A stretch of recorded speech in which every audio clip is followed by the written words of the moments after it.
Hi guys, I'm finally happy and glad that you made it to this webinar.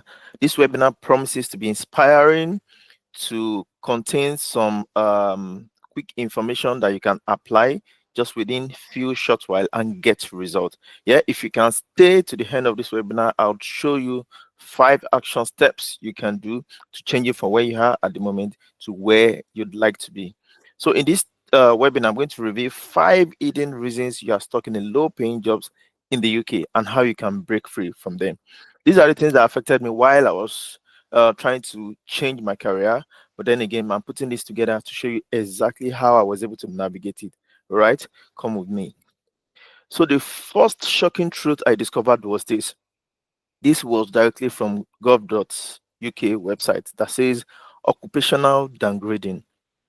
Studies indicate that immigrants often experience occupational downgrading, where they are employed in a position below their skill levels. For instance, research shows that after 5 years, around 35% of UK-born workers transition into higher paying jobs, compared to only 16% of certain migrant groups. Right? This suggests limited upward mobility for some immigrants. The reason why I quite agree with this research or statistic is that most of these migrants, you were something quite, you were doing something quite different from what you started doing when you came to this country. I know some people that they are entrepreneurs. I know some that they are managers. I know some that they own their own business. I know some people that own their own personal brand. But when you relocate to a new space, just like the UK, the first thing you do is you try to position yourself quickly in any job that can help you pay your bills and yet get you going. Yeah, of course. Is this wrong? No. Did I do this while I came in as well? Absolutely yes. But then again, if you are stuck in this job, then it is no longer the environment or a changing environment. It is about you leaving that particular position to migrate into something that you think you deserve. Right. That's why you could be part of the 16% of those migrants group that were able to move beyond their job to a more stable job that fits their lifestyle. So that's why I'm revealing this to you to show you what are those things that get you stuck in a job you don't really like, and how can you escape and break free from that. Just come along with me as I go. So the first thing I discovered while I was doing this research is limiting belief. Right, limiting belief is that thing that says it's a self-imposed mental barrier that convinces you that certain opportunities are out of reach. The first time I came into the UK, I had a lot of things. People say, uh, what you need to do now is quickly get into anywhere just to survive. Are they wrong? No. But quickly get into anywhere just to survive, but not quickly stay in that place, in that your survival mode for the rest of your stay. No. So there is this belief that some certain things are not meant for some group of people, or you are not qualified enough to attain some certain levels. This belief, unfortunately, once we listen to them and it gets into our subconscious, it develops into our being, and before you know it, you start living those beliefs. Let me give you some of the examples of those beliefs. Example is, I'm not good enough for that job. Another example is, they won't hire someone like me. you know I don't want to use the word inferiority complex, because at the end of the day, you are coming from somewhere and you are getting here where there should be equal opportunities. But then, despite that there are equal opportunities, some limiting behavior can still keep you from accessing these opportunities, right? If you allow this limiting behavior to get into you, what are some of the impacts it can have on you? Number one, it can prevent you from applying for higher paying, growth oriented roles. This belief can keep you where you are and prevent you from applying for higher paying or growth oriented roles. You just look at those roles and say, no, this is not for somebody like us. Look at some roles and say, no, based on where I'm coming from, they would say, no, no. Sometimes another impact of that is it lowers confidence during interview. You go to an interview and you start talking, and the expression you'll be giving out shows you cannot really handle that situation or take decision if you're given that job role. If you stick with me to the end of this webinar, I'll show you exactly how to navigate through this and make sure this limiting belief does not hinder you for taking your next step. Let's talk about another thing that affects you or that gets stuck in that job. The phrase, what if? What if? What if? I summarize it as fear of failure. What if? What if? It is constantly asking, what if I fail? Right? What if I fail? What if they don't take me? What if I don't qualify? What if I don't pass? What if? What if? You see, this what ifs paralyzes you with fear and stops you from taking necessary risk. You know, a lot of what if, a lot of what if. And whenever you start using the word what if, it shows that there's something you are scared of. It shows fear. So this phrase has hindered a lot of people from taking the next step that will change their life. Let me give you an example. What if I apply and I get rejected? Of course, I've applied severally and I was rejected severally, right? So, but you have to keep going. Okay, what if I can't handle the role? Oh my days. There is nothing that you cannot handle, right? And you are in a good system where you would be, you know, you'll be supported, right? There's mentorship, there's shadowing, there's a lot of support they give to you, provided you have shown yourself to have the capacity to be able to handle that role. Now, all these what ifs, can I tell you how they impact your life? Number one, you avoid applying for better roles out of fear of rejection. If I tell you how many unfortunately email, I'm sure you know the unfortunately email. If I tell you how many unfortunately email I've received, but guess what? You only need one welcome email. If you've received like 100 unfortunate emails, it does not matter. By the time you start getting welcome, welcome, we're happy to welcome you. If you get five who welcome you to the job, you would only have to pick one because you can't do five jobs at the same time. This is why the several unfortunately email you get should not matter to you because your goal is just hit one, just one soft discourse, right? And that thing is how this impacts you is you stay in your comfort zone, missing out growth opportunities. Of course, when I came in after my studies, I was looking out for what's it called? I was looking out for visa sponsorship, what everybody looks out for. And I got. But then that would have been a comfort zone for me to say, after all, I've got what I was looking for. Can I just chill, relax, and then look forward to that area? But no, sometimes if you do these things, they keep you in that your comfort zone and they hinder you from taking some actions on some growth opportunities we can have. Can I share another one with you? This is environmental influence. Now, this has to do with the people, the culture, or your surrounding. The surroundings you are exposed to can shape your mindset and career expectation. You see, if somebody that maybe before you came into the country, there was this family that you were communicating with and they supported you through your process. And when they come in, you see, you can't give what you don't have. When they come in, if those family were doing a particular kind of job, chances are that they would quickly introduce you to that kind of job as well. Because that is what they have, that is what they know, that is what they have capacity. They could have a referral and it's easier for them to refer you because that's what they do. If you get into another family that does different thing aside from what the first family is doing, there are chances that you would also be introduced to that particular thing you do. So environmental influence can also affect can also be one of the reasons why you are stuck in a particular job.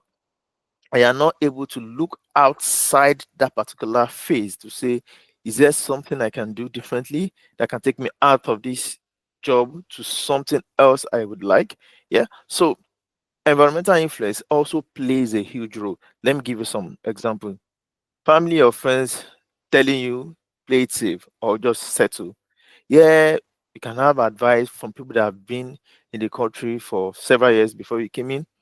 And of course, they will advise you it's better to just play safe, just find one corner to say, settle in there and be doing your thing little by little, right? They may not be wrong, but then again, that is their own perspective, and that is how they have, journeyed through their own phase. And if they want to advise you, of course, you can't give what you don't have. They can only advise you based on what has worked for them.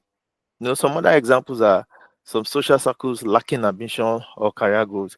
Of course, you have some set of people that the only thing they want to achieve is get into the UK, flaunt pictures, and flaunt pictures, work, live, enjoy, and that is it for them. No personal goals, no challenges, no developmental goals, and it is. I'm not saying it is wrong. But if you are someone that you want more, you deserve more, then you have to do more, basically. So some of the impacts of this particular environmental challenges is you adopt low expectation for yourself. You know, you settle in for whatever you have around, anything you're able to lay your hands on, then you stay put on that. You don't have anything that drive you, you know, you are just complacent and you are settled in your so-called comfort zone. Another impact of this is you become resistant to pushing better opportunities. When people come and tell you, I did this, I made that, and within this period, I was able to achieve this, you only look at them as if they're lying because you have so much kept yourself in a particular corner that it's now difficult for you to accept new challenges, new changes, and to relate with success stories when you see one, right? I'll share another one with you. This is inadequate research. Some of us, it's not that we really don't want to grow, it's not that we really don't want to leave what we're doing at the moment, but then you are failing to thoroughly research roles, industry, and hiring trend limits and hiring trend limits and hiring trends limit your job search effectively. Okay, so this is it. Everybody thinks in the UK the only job that gives you sponsorship easily is care. I stand to be corrected. Where you have a lot of people. In fact, I came across someone recently that got a visa sponsorship in the area of, is it electrical electronics? Yeah, he said that was what he does. He studied electrical electronics and he applied to a particular company and they employed him and they gave him sponsorship. I was surprised. So sometimes it's not just care, it's not just IT, it's not just project management, it will surprise that even chef gets sponsorship. There's some other roles that are not popular that when you apply for, you would, if those areas are the areas of your interest, you'll be surprised when you apply for those roles, you will get sponsorship. So sometimes inadequate research can hinder you from changing your role from what you are doing to what you actually want to do, right? I'll give you some other examples. That's applying for jobs without knowing the required skills. Yes, people just go into the job website. They have like five CV. They push them out, push them out, push them out, and after a while, they burn out. And why do they burn out? Because you are exerting so much more energy into a particular thing that is not working. At the end of the day, if you are not seeing the required result, you burn out. Yeah. So this can you before you start to apply, you have to do enough research. The rule of one: choose a niche, choose a job skill, develop yourself in that job skill, then go all in out for that job skill. You don't have to just select like 100 CVs and say, okay, let me start blasting. By the time I blast them, they would they would invite me for an interview. To be honest, some of this approach may not even pass through the interview stage, right? They're not researching companies before interview. Some people don't look at companies, they don't read up their core values, They just jump on job websites, push, you know, push out the CVs to anywhere, even without reading. Some of them don't read job description. They just go on, push out their CVs and hope that someday, somehow, somebody will invite them. No, it has gone beyond that. You need to do your research properly and see how this impacts you. Number one, you appear unprepared and unimpressive in interview. By the time you go to job sites, you push out your CVs anyhow to anywhere, and somebody invites you. Then you get there and you are not prepared. By the time you do one interview, and I heard recently that somebody went to do an interview and they were just laughing. Everyone in that panel were just laughing. They were surprised. How did you pass through the interview stage? It is not very nice when you get to the panel for interview and you appear not fully prepared. It discourages you from, even whenever you see any interview again, you will not be happy to go. So it's better to prepare, do your research and prepare, than being embarrassed at the interview. Then you miss out on hidden opportunities due to lack of industry knowledge. You see, wherever you want to go, whatever career you want to go, you need to take out time, do your research in it. If there are certifications that are needed in that area, go for it. If there are kind of industry knowledge that you need in the area, go for it. Then when you have those knowledge, those knowledge base, then you can go for jobs, apply for them, and then go for your interview. Then you appear prepared when opportunities come. I'll give you the last one. The fifth one is not really that you don't want to leave that job or you don't want to progress to another job that gives you flexibility, but you simply don't know how. Yeah, you simply don't know how. You need to learn to ask the right questions. Sometimes you are unaware of how to effectively navigate the job market because you are not seeking the right information. When I started mine, I before I left school, I was asking questions. I was asking questions from industry leaders. I already know the industry I wanted to go into. I was asking questions. I was asking for guidance. I was asking what certification can I do. I was asking what group can I join. I was basically asking the right question. And let me give you some examples. Not asking about the skills in the mind or growth industry. Sometimes you just want to apply for jobs, get into the jobs without asking what are the skills that is required for this job? What is the growth process in this job? If I get in today, what will I be, or what are the opportunities that surround this job in the next 3, 6 months, or 1 year? Now, sometimes you attend interviews, but you fail to seek feedback after interview. Now, I've attended several interviews that at the end of the day, when they give me, unfortunately, sometimes I ask them, can I have feedback, please? Just to improve on my next interview. Some of them ignore, some of them don't respond, but a good number of them actually respond, give me constructive feedback, and I'm able to work on that to use it on my next interview. So if you don't ask the right question, see how it impacts you. You remain uninformed about opportunities and strategies. Yeah, you miss out on valuable insights from industry professionals. So before I got in, I had to meet people that are already in that space that I wanted to go. I met them, I asked them questions, I did a lot of research, asked them the right questions, and before I know what was happening, I was able to get into that same industry. Now, this is my favorite quote from Nelson Mandela.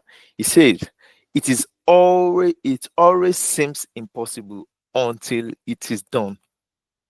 You know, whenever I want to take a bold step or I want to do something that is quite inspiring, and that FEAR word, fear, is trying to show me reasons why it cannot work. You know what? I go back to this quote and I remember that it always seems impossible until it is done. Yeah, that's by Nelson Mandela. Be the first person to break that bound. Be the first person to take the risk. Be the first person to go for it. Beat all your limiting challenges and go for it. Now, I've identified all the limiting beliefs that is hindering you from living or progressing in that your job to something else you'd like to do. Now, can I tell you one thing? That the solution lies within you. Let me show you how, while I was in that shoes, how I was able to navigate and you know get to something that gave me more flexibility and something that allows me to be able to you know do what I want, right? So if you can stay to the end of this video, I'll show you the 5 things you need to do in order to overcome this. Yeah. Before then, this video is sponsored by learningservicedesk.com. Just in case you are trying to get into IT in the UK and you don't know how to go about it, you are confused on what's the research in you are confused about the research, you are confused about the industry, you are confused about the skill set, you are confused about the knowledge base, you are confused about the certification. Just go to www.learnservicedesk.com. You get all the information you need. Now let me get back to the solution to all these things I've identified. Number one, to limiting belief, what you need to do is one, reframe your mindset. Replace limiting beliefs with empowering ones. You cannot have two masters in a ship. One has to take, you know, take one has to take precedence while the other one about to the first one. So what you need to do is if you have a limiting belief that is keeping you down, you need to replace that limiting belief with a more empowering one.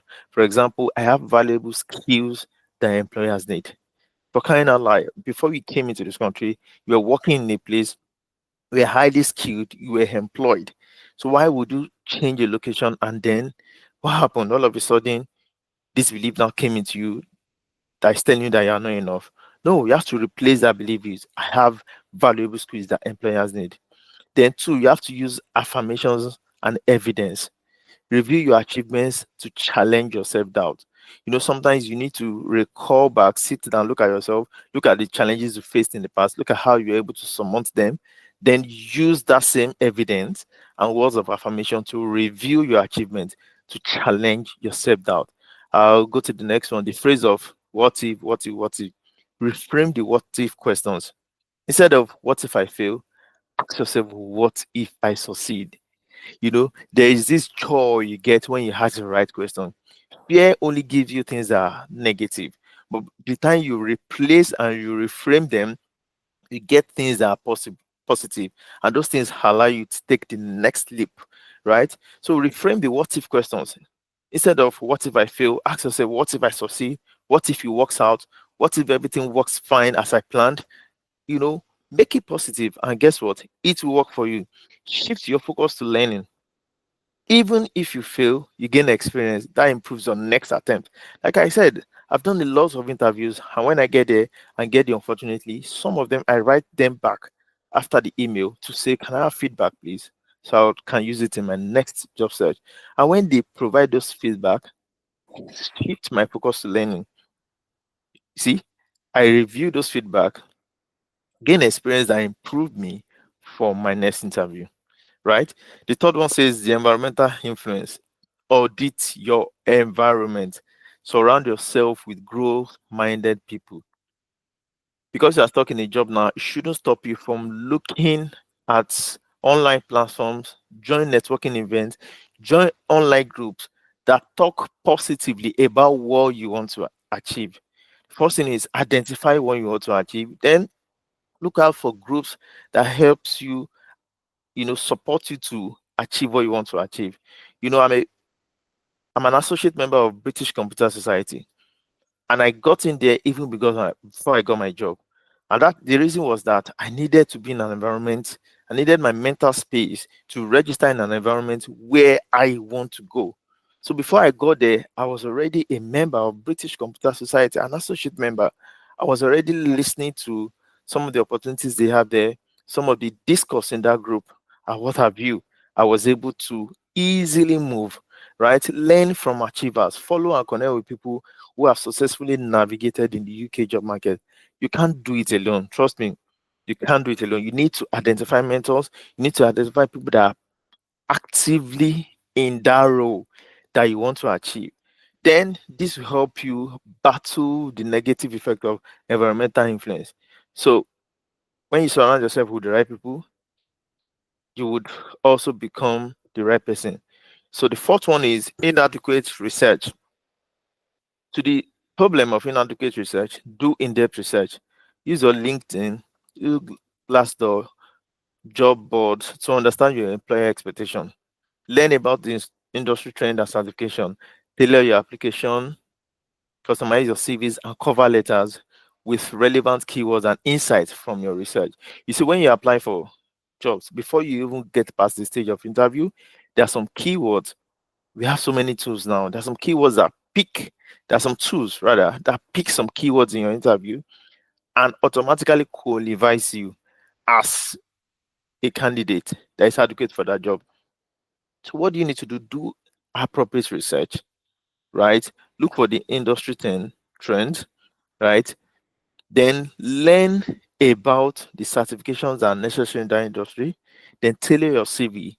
Just pick one. You don't need to do 10, 20 CVs. Just pick one niche, follow up with that niche, give it all your best, do your research, and then go for it. Then the last one is that you simply don't know is no longer an excuse. So what do you have to do? Ask better questions. What skills do I need to get into this role? Ask. How did you transition into this industry? Ask. These were the questions I asked personally before I got the right answer. Leverage mentorship and networking. If somebody is in a specific role and is telling you, I want to mentor you, go for it. Provided you've checked that person, researched that person, and see that he has the kind of result you want to achieve. There's nothing that stops you from connecting to that person and being a mentee under the person just to get what you want. Connect with professionals on LinkedIn. That's free to do. Look for somebody that is, you know, presently active in the role you are looking for. Go on LinkedIn, give them a shot, talk to them about what you intend to achieve, where you are at the moment, and one advice they can give to you to grow. Then join career workshops, webinars, just like this ones you join. Join career workshops, webinars to gain insider tips. Right. So, like I said earlier, it wasn't easy for me as well when I started. I'm not sounding like this because I feel it is very easy, and I feel because I got it, other people are lazy. No, what I'm saying is there is a process and there is a state of mind you must get yourself into in order to move from where you are stuck currently to where you would like to be. Right? For me, what I did was I asked the right question. I started asking questions even before I finished my MSc. I started asking questions, asking the right questions. I started joining mentorship. But there was a mentorship class I joined there that I had to pay for like 12 months. I was paying direct debit for like 12 months just to get mentorship for somebody that was in that industry working already. All these things gave me a blueprint that helped me launch out and it made it easy for me. Right. So I can also show you the exact scripts I used that helped me transition easily. Does this interest you? If this seems like what you really like, you can type in the comment box to say, please, I want this, right? So what I need to do next is to tell you to click on the link in the video to join www.learnservicedesk.com. On this link, I'm going to show you exactly how I transitioned from one job to the another, the steps I took, the certifications I had, the approach I did. If this seems like something you'd like to do, just click on that link or just type learnservices.com. You have a brief write-up you can go through. From there, you can take the necessary action. Thank you for staying up to this time. And make sure you subscribe to my channel to get more valuable content that can help you transit easily into IT. Yeah, I'll see you in the next video. Take care.